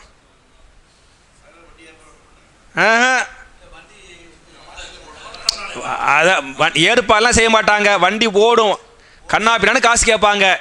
சவுதி பசங்க அடேங்கப்பா, ஒரு ஆளுக்கு 500 ரியால் தா, 300 ரியால் தா அப்படிங்குவான். நடந்தே நாளா எதுக்கு 500 ரியால் எதுக்கு சொல்லிட்டு நடந்தே போயிடுவேன். சக்தி உள்ளவங்க நடக்க வேண்டியதான், அதான் ஈஸியாக இருக்கேன். நீங்கள் காரில் வர்றிய, நான் நடந்து வர்றேன் அப்படின்னு சொன்னால், நீங்கள் வர்றதுக்கு முந்தி, காரில் வர்றதுக்கு முந்தி நான் நடந்து காபாவுக்கு போயிடுவேன். அந்த அளவுக்கு தான் இருக்கும். சரியா? உங்கள் சூழ்நிலையை பார்த்துக்கிட்டு இன்ஷா அல்லாஹ் காரா நடையா நீங்களும் முடிவு பண்ணிக்கிறேன். ஆனால் ட்ராவல்ஸ் உங்களுக்கு ஏற்பாடு செய்யாது. நீங்கள் தனியார் ட்ராவல்ஸை போனாலும் சரி, ஹஜ்ஜி ட்ராவல்ஸில் போனாலும் சரி ஏற்பாடு செய்யாது. அது நீங்கள் பார்த்துக்கிறோம். ஓகே, ஹலாஸ் விஷயத்துக்கு வர்றேன். ஹலாஸ், சரியா? அப்போ ஒரு தவாஃப் செய்யணும். தவாஃபுக்கு பேர் என்ன, தவாஃபுல் ஜியாரா. இன்னொரு பேர் தவாஃபுல் இஃபாலா. 2ம் சேர்த்து ஒன்று தான். அதே மாதிரி ஏற்கனவே சொன்ன பத்தியாலா, காபத்துல்லா இல்லையா, இடது மூலை. ஹஜ்ஜுல் அஸ்வத் காட்டுறோம், பிஸ்மில்லாஹி அல்லாஹு அக்பர் அப்படி வர்றோம். ருக்குல் யமானு, ரப்பனா ஆத்தினா ஃபித் துனியா ஹசனா, ஹஜ்ஜுல் அஸ்வது, அல்லாஹு அக்பர், திருப்பி 7. அப்புறம் அப்படி அப்படி அடித்து 7 அடிச்சுட்டு படுத்தியலா, நார்மல் ட்ரெஸ்ஸோடு, நார்மலோடு. சரி, நம்ம மினாவில் தான் நீங்கள் வச்சுக்கிற போறீல, நீங்கள் மினா தான் வச்சிருப்பீங்க. அங்கேயே நீங்கள் மொட்டை அடிச்சு போட்டு குளிச்சு போட்டு நார்மல் ட்ரெஸ் வந்து மக்காவுக்கு வர போறீங்க. மக்காவுக்கு வந்து 7 தவாஃப் செஞ்சிடுறீங்க. அந்த தவாஃப் வந்து ஃபர்ல். அந்த தவாஃப் என்ன? ஃபர்ல். அது செஞ்சு முடிக்கணும். செஞ்சாச்சா? 7 தவாஃப் செஞ்சாச்சா? தவாஃபுக்கு பேர் என்ன? தவாஃபுல் இஃபாலா அல்லது தவாஃபுல் ஜியாரா. இந்த தவாஃபை செஞ்சு முடிச்சு போட்டு சஃபா மருவாவுக்கு போய் நம்ம ஏற்கனவே பண்ண பத்தியாலா, உம்ராவில் பண்ண பத்தியாலா, அதே மாதிரி சை பண்ணணும். சரியா? ஏற்கனவே பண்ண அந்த சஃபா மருவா ஓடுறோம் பத்தியா, அதுக்கு பேர் தான் சை. சஃபா மருவாவில் போடுறோமே, அதுக்கு பேர் தான் சை. ஏற்கனவே சை பண்ணோம்ல, எதுக்காக பண்ணோம்? உம்ராவுக்காக பண்ணோம். இப்போ துல் ஹஜ்ஜி 10 பண்ணுறோம் பத்தியாலா, எதுக்காக பண்ணுறோம்? ஹஜ்ஜிக்காக பண்ணுறோம். அதே மாதிரி அந்த 5 திக்ருகள், அதே மாதிரி துவாக்கள் எல்லாம் பண்ணுற வேண்டியதான். ஹாஜிகளுக்கு கஷ்டமான நாளே துல் ஹஜ் 9, 10 தான். செம கஷ்டமாக இருக்கும். சரியா? நீங்கள் முடிச்சாச்சா? அப்போ துல் ஹஜ் 10ல் 5 இபாதத்து சொன்னேன், அப்படி தானே? எந்த 5? ஷைத்தானுக்கு கல் எறிதல், 2வது குர்பானி கொடுத்தல், 3வது மொட்டை அடித்தல், 4வது தவாஃபு ஜியாரா செய்தல், 5வது என்ன? சை செய்தல். சஃபா மருவா அதுக்கு பேர் சை செய்தல். நல்லா தெரிஞ்சுக்கிட்டீங்களா? இப்போ ரசூல் ஸல்லல்லாஹு அலைஹி வஸல்லம் இந்த ஆர்டரில் தான் பண்ணாங்க. முதல்ல பெரிய ஜமராவில் கல் எறிஞ்சாங்க, 2வது குர்பானி கொடுத்தாங்க, 3வது மொட்டை அடித்தாங்க, 4வது என்ன பண்ணாங்க? தவாஃப் செஞ்சு சை பண்ணாங்க. இப்படின்னு இருக்குது. சஹாபாக்கள் ஆர்டரை மாற்றி பண்ணாங்க. சில சஹாபி முதல்ல போய் தவாஃப் செஞ்சார், ஜம்ராவில் போய் கல் எறியாமல் முஸ்தலிஃபாவிலிருந்து நேராக மக்காவுக்கு போயிட்டாரு. மக்காவுக்கு போய் என்ன செஞ்சார்? தவாஃப் செஞ்சிட்டாரு. தவாஃப் செஞ்சு சை பண்ணார். ரசூல்லாட்ட ஃபஸ்ட்டு பண்ணிட்டேனே, தவாஃப் செஞ்சுட்டேன்னு கேட்டார். ரசூல்லா சொன்னாங்க, லஹரஜ் அலை, உன் மேலே எந்த குற்றம் இல்லை, இதுவும் கூடுன்ட்டாங்க. இன்னொரு சஹாபி வந்தார், யார் ரசூலல்லா, நான் முதல்ல போய் கல் எறியாமல் என்ன பண்ணிட்டேன்? குர்பானி கொடுத்துட்டானே அப்படின்ட்டாரு. பரவாயில்லப்பா, இதுவும் கூடுப்பா அப்படின்ட்டாங்க. இன்னொரு சஹாபி வந்தார், யார சொல்லலாம், நான் கல் எறியாமல் மொட்டை அடிச்சிட்டேனே அப்படின்ட்டாரு. பரவாயில்லப்பா, இதுவும் கூடுப்பா. புரிச்சா? ஆனால் ரசூல்லா இந்த ஆர்டரில் பண்ணாங்க. சஹாபாக்கள் ஆர்டர் மாற்றி பண்ணாங்க. ரசூல் என்ன பண்ணாங்க? அங்கீகரித்தார்கள் அப்படின்னு ஹதீஸ் இருக்குது. அதனால நீங்கள் ஆர்டரை மாற்றியும் பண்ணிக்கலாம். ஆர்டர் என்ன செஞ்சுக்கலாம்? கொஞ்சம் உட்காருங்க ஜி, ஒரு 10 நிமிஷத்தில் நான் ஹஜ்ஜை முடிச்சிருவேன். புரிஞ்சுக்கிட்டேன். இங்கே பதிவாகிறனால ஒரு 10 நிமிஷத்தில் ஹஜ்ஜை முடிச்சிடுவேன். நம்ம ஹஜ்ஜி முடிச்சுட்டு பாங்க சொல்லுவோம் இன்ஷா அல்லாஹ். நம்ம தான் இப்போ வந்துட்டோம்ல, பக்கத்து நெருங்கி வந்தாச்சு. ஆச்சா? அப்போ நீங்களும் என்ன செய்யலாம்னு சொன்னால், என்ன செய்யலாம்னா, முஸ்தலிஃபாவுடைய இபாதத்தை முடிச்சு விட்டு நீங்கள் மினாவுக்கு போய் ஜம்ராவில் கல் எறியாமல் நேராக காபாவுக்கு வந்துடலாம். நானும் அப்படி தான் செய்வேன். அது ஈஸியாக இருக்கேன். ஏன்னா ஜம்ராவுக்கு போனால் அவ்வளோ கூட்டமும் ஜம்ரா நிற்கும். அப்புறம் குர்பானி அப்படி தான் இருக்கும், மொட்டை அவ்வளோ கூட்டம் நிற்கும். சஹாபாக்கள் மாற்றி பண்ணாங்க, ரசூலை ஏற்றுக்கிட்டாங்கன்னு இருக்கல. நீங்கள் முஸ்தலிஃபாவிலேருந்து காலையிலேயே மக்கா வந்தால் மக்கா ஃப்ரீயாக இருக்கும். ஃப்ரீயாக தவாஃப் செய்யலாம், ஃப்ரீயாக சை பண்ணலாம். அப்புறம் நம்ம அப்படி வந்தால் இஹ்ராமோடு வரணும். நல்ல பாயிண்ட்டு. அப்படி வந்தால் என்ன செய்யணும்? இஹ்ராமோடு தான் வரணும். இஹ்ராமோடு அந்த 3ல் 4ல் ஏதாச்சும் 3 செஞ்சா தான் இஹ்ராம அவுக்கணும். தேவையில்லை. இந்த தவாஃபுக்கு தேவையில்லை, இந்த தவாஃபுக்கு தேவையில்லை. சரியா? என்னது தவாஃபு அவ்வளோதான். மொத்தமாக நீங்கள் நியத்து வச்சு பற்றியெல்லாம் ஹஜ்ஜிக்குன்னு சொல்லிட்டு அதுக்குள்ளே இது வந்துடும். நம்ம தொழுகை நியத்து வச்சுட்டோம், தனியாக ருக்கு பண்ணுறேன், தனியாக சுஜூது பண்ணுறேன், அப்படி செய்ய மாட்டோம்ல. தொழுகைண்டாலே அம்முட்டு சேர்த்து வந்துடும்ல, ஹஜ்ஜிண்டாலே அப்படி சேர்த்து வந்துடும். சரி, ஹயர் 7 தவாஃபு சரியா செஞ்சாச்சா? அப்போ நீங்களும் உங்கள் சூழ்நிலையை பாருங்கள். சூழ்நிலையை பார்த்து இன்ஷா அல்லாஹ் நீங்களும் பண்ணுங்கள். நான் வந்து ஆரம்பத்தில் பண்ணிடுவேன். காபா வந்து கொஞ்சம் ஃப்ரீயாக இருக்கேன். பண்ணிப்புட்டு ஜமராவுக்கு போனால் அங்கே ஜமரா கொஞ்சம் ஃப்ரீயாக இருக்கும். கொஞ்சம் கொஞ்சம் மாற்றி பண்ணிக்கலாம். உங்கள் சூழ்நிலையை பாருங்கள், உங்கள் சூழ்நிலையை பார்த்து இன்ஷால்லா நீங்களோ முடிவு பண்ணிக்கிறங்க. புரிஞ்சா? எல்லாத்தையும் முடிச்சுட்டு அன்னைக்கு நைட்டு அப்புறம் ஆர்டரா பண்ணுறோம். அப்புறம் ஜம்ராவில் கல் எறிஞ்சாச்சா, குர்பானி கொடுத்தாச்சா, மொட்டையை அடிச்சிருவேன், வேலை முடிஞ்சு போச்சு. தேவையில்லை, நம்ம செஞ்சாச்சே. சரியா? இஹ்ரா மட்டும் கலையக்கூடாது, இஹ்ராமோடு போயிடணும். தவாஃபு பண்ணிட்டா சை பண்ணணும். சரியாஜி? ஹயர். நான் வந்துடுறேன், முடிச்சிடுறேன். முடிச்சதுக்கப்புறம் டவுட் கேட்டுக்கலாமே. சரியா? ஆச்சா?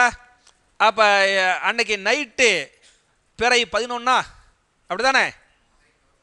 நைட்டு என்னவாயிரும்? பிறை 11. பிறை 11ல் நீங்கள் எங்கே தங்கணும்? மினாவில் தங்கணும். எல்லாத்தையும் முடிச்சு போட்டு மினாவுக்கு வந்துடணும். மினாவில் வந்து தங்கணும். எவ்வளோ நேரமாக இருந்தால் பரவாயில்ல, கொஞ்சம் நேரமாக இருந்தாலும் பரவாயில்ல, தப்பு இல்லை. சூரியன் உதிக்கிறதுக்கு முன்னால் அந்த அந்த நைட்டுக்குள்ளே மினா. சூரியன் மறைந்ததிலிருந்து ப்ளீஸ் கீழே இப்போ சொல்கிறத மட்டும் உள்வாங்க. சூரியன் மறைந்ததிலிருந்து சூரியன் உதிப்பதற்குள் கொஞ்ச நேரமாவது மீனாவிற்கு வந்து விட வேண்டும். Okay, higher. மீனாவுக்கு வந்தாச்சா? பிறை 11. பிறை என்ன? 11. மீனாவில் தங்கியாச்சு. மீனாவில் தங்கும் போது நீங்கள் மினாவில் தொழுதால் கசுறு தான். மினாவில் கசுறு தான். ஆனால் என்ன இல்லை? ஜம்மு இல்லை. நைட்டு தங்கிறதுக்கு மினாவுக்கு வந்துடணும். நைட்டு தங்கிறதுக்கு அது எத்தனை மணியோ அன்னைக்கு சூரியன் உதிக்கிறதுக்குள்ளே மினாவுக்கு வந்துடணும். நைட்டுக்கு மினாவுக்கு வந்துடணும். வந்தாச்சா? 11க்கு மினாவுக்கு வந்தாச்சா? வந்துட்டு அப்புறம் பகலில் 11 பகலில் நீங்கள் மினாவில் தான் தங்குறீங்க. மினாவில் லுஹர் தொழுவுறிய, அப்படித்தானே ஜி? 11 என்ன செய்றீங்க? மினாவில் இன்ஷா ஃபஜ்ர் தொழுவுறிய, லுஹர் தொழுவுறிய. சரியா? தொழுது போட்டு நீங்கள் என்ன பண்ணுறீங்க? துவா செய்கிறிய. இதுகெல்லாம் நீங்கள் பண்ணுறீங்க. பண்ணிவிட்டு லுஹருக்கு பிறகு கல் எறிய போய்க்கிடலாம். ஆனால் லுஹருக்கு பிறகு நீங்கள் போவாதீங்க, கூட்டம் ஜாஸ்தியாக இருக்கும். நீங்கள் அசருக்கு பிறகு மகரிப் பிறகு போனால் கொஞ்சம் கூட்டம் கம்மியாக இருக்கும். அதனால் அன்னைய 11 அசருக்கு பிறகோ மகரிபுக்கு பிறகு என்ன செய்யுங்கன்னு சொன்னால், மினாவில் நீங்கள் உங்கள் ஜம்ரா மினாவில் தான் தங்குவிய, டென்ட்டில் தங்குவிய. அங்கேருந்து ஷைத்தானுக்கு கல்லெறிய பொரிய பற்றியலா, அது ஒரு 2 கிலோமீட்டர் 3 கிலோமீட்டர் இருக்கும். ஒரு 2 கிலோமீட்டராச்சும் கண்டிப்பாக இருக்கும். 2 கிலோமீட்டர் வந்து ஜம்ராவுக்கு போறிய. அப்படி ஜம்ராவுக்கு நீங்கள் போகும்போது 21 கல், எத்தனை கல்? 21 கல் எடுக்கிறீங்க. சரியா? புரிஞ்சா? 11ல் அப்படிலாம் கிடையாது. நம்ம ஊர் எல்லா கல்லையும் முஸ்தலிஃபாவில் தான் எடுக்கணும், அந்த கல்லை கழுவி வச்சுக்கிறணும் அப்படிங்குவாங்க. நீங்கள் திருச்சிலையே கல் எடுத்து போகலாம். புரியுச்சா? மொத்தத்தில் போய் கல் எரிய வேண்டுமே தவிர கல்லை எங்கே எடுக்க வேண்டும் என்று அப்படி எங்கேயுமே கிடையாது. நீங்கள் கல்லை வந்து எங்கேயும் எடுத்துக்கலாம். மினாவிலே எக்கச்சக்கமாக கல் இருக்கும், அது நீங்கள் மினாவிலே போய் எடுத்துக்கலாம். சரியா? நீங்கள் உங்கள் டென்ட்டிலேருந்து ஜம்ராக்கு போறிய பற்றியலா, அப்போ 21 கல் எடுத்துக்கிறங்க. 21 கல்லை எடுத்து அங்கே போய் 3 ஜம்ராவுக்கும் 3 ஷைத்தானுக்கு கல் எறியணும். சரியா? பிறை 10 பெருசுக்கு மட்டும், பிறை 10 பெருசுக்கு மட்டும், பிறை 11 3க்கு முதல்ல என்ன செய்யணும்? ஆமாம், சரியா? அப்படி தான் உங்களை விட்டுருப்பாங்க. சரியா? 3 ஜம்ராவுலையும் இப்போ என்ன செய்யுங்க? இன்ஷா அல்லாஹ் கல் எரிஞ்சிருங்க. இதுக்கு 7 கல், அப்புறம் நடுவுக்கு 7 கல், அப்புறம் கடைசிக்கு என்ன செய்யுங்க? 7 கல். நீங்கள் மாற்றியெல்லாம் போகவே முடியாது. ஃபுல்லாக இராணுவத்தை போட்டு வச்சுருப்பாங்க. இப்படித்தான் நீங்கள் போக முடியும் கரெக்டாக. அது மாதிரி 3 ஜம்ராவில் வந்துடுறோம். கல் எரிஞ்சிருவோம். 21 கல் எரிஞ்சாச்சா? 21 கல் எரியும் போதும் ஒவ்வொரு கல்லுக்கும் தக்பீர் சொல்லணும். அல்லாஹு அக்பர், அல்லாஹு அக்பர், அல்லாஹு அக்பர். அந்த கல்லு போய் அதில் படணுங்கிற அவசியம் இல்லை. அடிப்பது அல்ல, எரிவது. புரிஞ்சா? கல் எரிஞ்சாச்சா? நிறைய பேர் பார்த்தீங்கன்னா கோவத்தில் செருப்பை தூக்கி அடிப்பாங்க, கொடையை தூக்கி விட்டு வீசுவாங்க. அதெல்லாம் ஷைத்தான்லாம் கிடையாது, ஒரு அடையாளம், அவ்வளோதான். நீ கோவப்பட தேவையில்லை. அதன் மூலமாக பெற வேண்டிய பாடம் என்ன என்று சொன்னால், இப்ராஹிம் நபி எப்படி ஷைத்தானுக்கு கட்டுப்படலையோ அது மாதிரி நான் என்ன செய்ய மாட்டேன், ஷைத்தானுக்கு கட்டுப்பட மாட்டேன். எப்படி இப்ராஹிம் நபி அல்லாஹ்வுக்கு கட்டுப்பட்டாங்களோ அது மாதிரி நான் என்ன செய்வேன், அல்லாஹ்வுக்கு கட்டுப்படுவேன் என்று சபதம் ஏற்றுக்கொள்வதே தவிர நீங்கள் செருப்பு விட்டுலாம் தூக்கி வீச தேவையில்லை. சின்ன கல்லை மட்டும் தூக்கி வீசுங்க, அது பட்டாலும் சரி படாட்டியாலும் சரி. சரியா? சைத்தானை அடிப்பதுங்குவாங்க. சைத்தானை அடிப்பது அல்ல, சைத்தானுக்கு கல் எறிவது. ரமியுல் ஜிமா ரமாடா எறிவது. அப்படிதான் ஹதீஸ் வருது. 3 ஜமராவு கல் எரிஞ்சாச்சா, கல் எரிஞ்சு போட்டு மறுபடியும் உங்கள் டென்ட்டுக்கு வந்துட வேண்டியதான். உங்கள் டென்ட்டுக்கு வந்து நீங்கள் சாப்பிட்டு கிப்பிட்டுட்டு அப்புறம் தொழுகையை இருக்கு, அந்த தொழுகையை கசரா தொழுவ வேண்டியதான், ரெஸ்ட் எடுக்க வேண்டியதான். 11 ரெஸ்ட்டு தான். 11 வேறு எந்த ஸ்பெஷல் எந்த இபாதத்து கிடையாது. ஒரே இபாதத்து என்ன, 3 ஜமராவிலேயே கல் எறிகிறது. நிறைய துவா செய்யுங்க. அப்புறம் அன்னைக்கு நைட் ஆயிருமா, 12 நைட்டு எங்கே தங்கணும், மீனாவில் தங்கணும். 12 நைட்டு வந்துடும்ல. துல்ஹஜ் 11 இருக்குச்சு, 11 கல் எறிஞ்சிய அந்த 11வது நைட் இருக்கு பத்தியலா, அந்த 11வது நைட்டை வந்து 12 நைட் தான் சொல்லுவோம். மகரிபில் இருந்து அது 12வது இரவு தானே. அந்த 12வது இரவுல எங்கே தான் தங்கணும், மீனாவில் தான் தங்கணும். வேற எங்கேயும் போயிடக்கூடாது, கண்டிப்பாக தங்கி ஆகணும். மீனாவில் தங்கிட்டு 12வது பகல் இருக்கு பத்தியலா, 12 பகல்லையும் நான் ஏற்கனவே லுகருக்கு பிறகு உடனே போக வேண்டாம். நீங்கள் ஒரு அசருக்கு பிறகோ மகரிப் பிறகோ போனால் கொஞ்சம் கூட்டம் கம்மியாக இருக்கு. அந்த 12ல் நீங்கள் போயும் அதே 21 கல் எடுத்துக்கிட்டு போய் 3 ஜமுராவுக்கு 7 7 7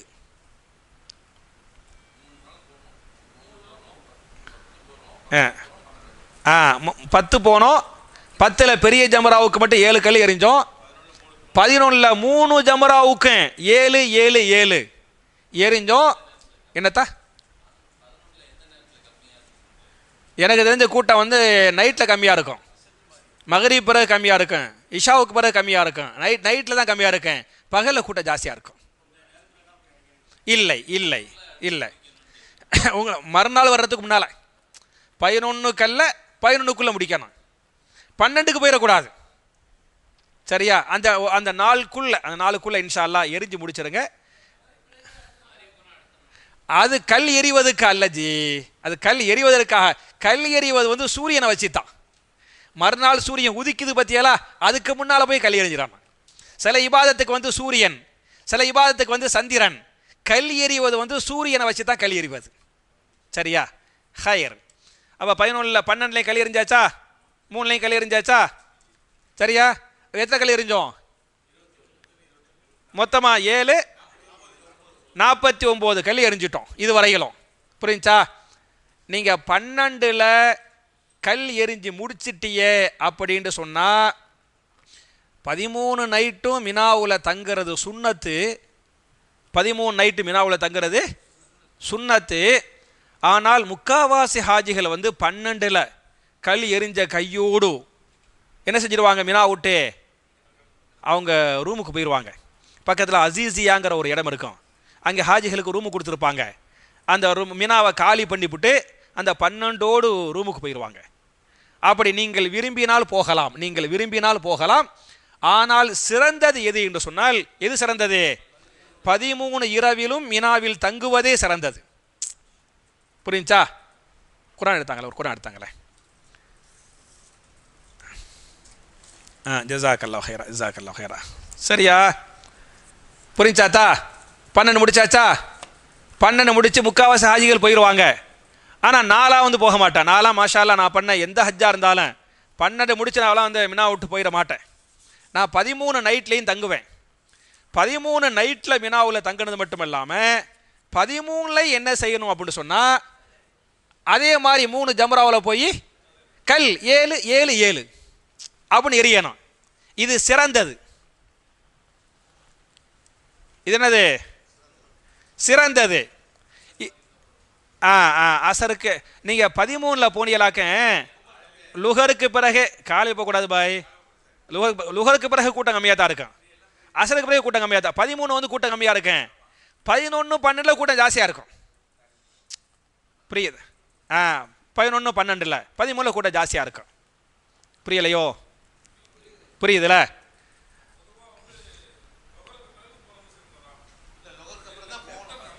நான் சொல்கிறேண்ணே ஜி, நான் சொல்கிறேண்ணே. சரியா? நான் முடிச்சிடுறேன். கேள்வி பயில் அப்படி கேட்டுக்கிடுவோம். ஆச்சா, 12 கல் எரிஞ்சு போட்டு பல ஹாஜிகள் ரூமுக்கு போயிடுவாங்க. நீங்கள் விரும்பினா அப்படியும் போய்க்கிடலாம். இல்லை 13 நைட்டு மினாவில் தங்கி, நைட்டில் மினாவில் தங்கிட்டு 13 லுகருக்கு பிறகு என்ன செஞ்சுக்கலாம்? 7 ஜம்பராவுக்கு போய் 3 ஜம்பராவுக்கு போய் 7 கல் 7 கல் 7 கல், அப்புறம் மொத்தம் 70 கல்லாயிரம். 49 + 21 70 கல்லாயிரம். இந்த 70 கல் எறிவது மிகச்சிறந்தது. 49 கல் மட்டும் எரிஞ்சால் ஹஜ்ஜு கூடும், ஹஜ்ஜு கூடும். சரியா? இப்படின்ட்டு குர்ஆனில் படித்து பார்த்தீங்களாக்க சூரத்துல் பக்கராவுடைய 203வது ஆயத்து, அதில் அல்லாஹ் சொல்கிறான், யார் வந்து மினாவில் 2 நாள் தங்கி 11, 12 தங்கி கல் எரிஞ்சிட்டு வந்துட்டாங்களோ அதுவும் கூடும். யார் 13லையும் தங்குனாங்களோ அவர்கள் மிகவும் இரையச்சம் உள்ளவர்கள், மிகச்சிறந்தவர்கள் அப்படின்ட்டு குர்ஆனில் பக்கராவில் 203வது ஆயத்தில் அல்லாஹ் சொல்லி காட்டுறான். அப்போ இரையச்சம் உள்ளவங்கன்னு அல்லாஹ் சொல்கிறான். பார்த்தீங்களா? அந்த லிஸ்ட்டுக்குள்ள நம்ம வரலாமே. 203 சரியா? இப்படின்ட்டு அப்போ இதில் நீங்கள் எது பண்ணுறீங்களோ இன்ஷா அல்லாஹ் நீங்கள் பண்ணிக்கிறங்க. பண்ணிய பிறகு உங்களுக்கு வந்து ரூமு கொடுப்பாங்க. அந்த ரூமில் இன்ஷா அல்லாஹ் நீங்கள் தங்குங்க. தங்கிக்கிட்டே இருக்கும்போது மதீனாவுக்கு போக போகிறோம் அப்படின்னு ஒரு அறிவிப்பு செய்வாங்க. எப்போ மதீனாவுக்கு போகிறேன்னு அறிவிப்பு செய்கிறாங்களோ நீங்கள் மதீனாவுக்கு போகிறதுக்கு முன்னால் மறுபடியும் 7 தவாஃப் செய்யணும். மதீனாவுக்கு போகிறதுக்கு முன்னால், மக்கா விட்டு வெளியேறதுக்கு முன்னால் மறுபடியும் என்ன செய்யணும்? 7 தவாஃப் செய்யணும். அதான் தவாஃபுல் வதா, கடைசி தவாஃப். கடைசி தவாஃப் புரியுதாஜி? புரியுதா புரியலையா? அது வந்து மதீனாவுக்கு போகிறதுக்கு 14 இல்லை, உங்களை மதீனாவுக்கு போகிறேன்னு அறிவிப்பு செய்வாங்கல்ல, நாளைக்கு நீங்கள் மதீனாவுக்கு வரணும் அப்படின்னு முன்னாலே சொல்லிடுவாங்க. அப்போ நாளைக்குன்னா இன்றைக்கி செஞ்சுருங்க. மக்காஜி மினா 12 மினாவில் இருந்தோமா, 13 மினாவில் இருக்கிறோமா. மினா முடித்த உடனேயுமே மினாவுக்கு பக்கத்தில் அசீசியான்னு ஒரு இடம் இருக்கு, அங்கே ரூமு கொடுத்துருவாங்க. அசீசியா மக்கா தான், அசீசியா மக்கா தான். அந்த மக்காவில் நீங்கள் 1 வாரமோ 2 வாரமோ 10 நாளோ தங்குவிய. உங்கள் அந்த ஃப்ளைட்டுடைய டயத்துக்கு தகுந்த மாதிரி உங்களுக்கு டயத்தை வச்சு மதீனாவுக்கு போகலாம் வாங்கன்னு கூப்பிடுவாங்க. மதீனாவுக்கு போகிறதுக்கு முன்னால் அசீசியாவிலையும் மதீனாவுக்கு கூப்பிட்றாங்கல்ல, நீங்கள் மதீனாவுக்கு போகிறதுக்கு முன்னால் மறுபடியும் காபாவுக்கு போய் என்ன செய்யணும்? தவாஃப் செய்யணும். நீங்கள் சொல்கிற மாதிரி விடை பெறும் தவாஃப், அதுக்கு பேர் என்ன?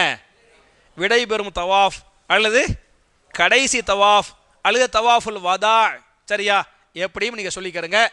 எப்போ ஒரு ஹாஜி தவாஃபுல் வதா பண்ணி முடிச்சு விட்டாரோ, ஒரு ஹாஜி எப்போ தவாஃபுல் வதா பண்ணி முடிச்சு விட்டாரோ, எப்படி தொழுகையில் அஸ்ஸலாமு அலைக்கும் வரஹ்மத்துல்லாஹ், அஸ்ஸலாமு அலைக்கும் வரஹ்மத்துல்லாஹ் அப்படின்னு தொழுகை முடிந்து விட்டதோ, அதே மாதிரி தவாஃபுல் வதா அந்த 7 தவாஃப் செஞ்சார்ல, 2 ரக்கா தொழுதார்ல, அதோடு என்ன நிறைவேறிவிட்டது?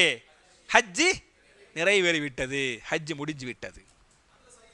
அதில் சை இல்லை, அதில் சை கிடையாது. சரி, அது காபத்துல்லாட்ட போயிட்டு வர்றேன்னு சொல்லிட்டு வர்ற மாதிரி, போயிட்டு வர்றேன்னு சொல்லிட்டு வர்ற மாதிரி முடி வெட்டுறது அதான் வெட்டியாச்சே ஒரு ஆள்.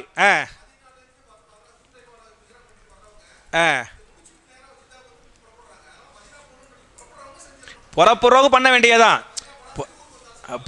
பொதுவாஜி நார்மல் ட்ரெஸ், அதாவது பொதுவாக ஹஜ்ஜிக்கும் மதீனாவுக்கு போகிறதுக்கும் சம்மந்தம் இல்லை. ஆனால் எல்லா ஹாஜிகளும் மதீனாவுக்கு போவாங்க. ஏன் போகிறாங்கன்னு சொன்னால், லோக்கல் சவுதியிலேருந்து ஹஜ்ஜிக்கு போகிறாங்க பற்றியலா, முக்காவாசி சவுதிகள் மதீனாவுக்கு போக மாட்டாங்க. ஏன்னா அவங்க தான் அடிக்கடி மதீனாவுக்கு போயிட்டு வர்றாங்கல்ல. நம்மளை மாதிரி வெளிநாட்டுக்காரவங்க எப்போமாச்சும் போகிறோம், அவ்வளோ தூரம் போயிட்டோம், மதீனாவுக்கு போகணும்னு ஆசைப்படுவோம். இப்போ நம்மளை மாதிரி வெளிநாட்டு ஹாஜிகள் மதீனாவுக்கு போவாங்க, உள்நாட்டு ஹாஜிகள் பெரும்பாலும் மதீனாவுக்கு போக மாட்டாங்க. எப்போ உங்களை மதீனாவுக்கு கண்டிப்பாக மதீனாவுக்கு கூட்டு போகிறாங்கல்ல, மதீனாவுக்கு போகிறதுக்கு முன்னால் தவாஃபுல் வதா பண்ணிடுங்க. சரிங்க சார்.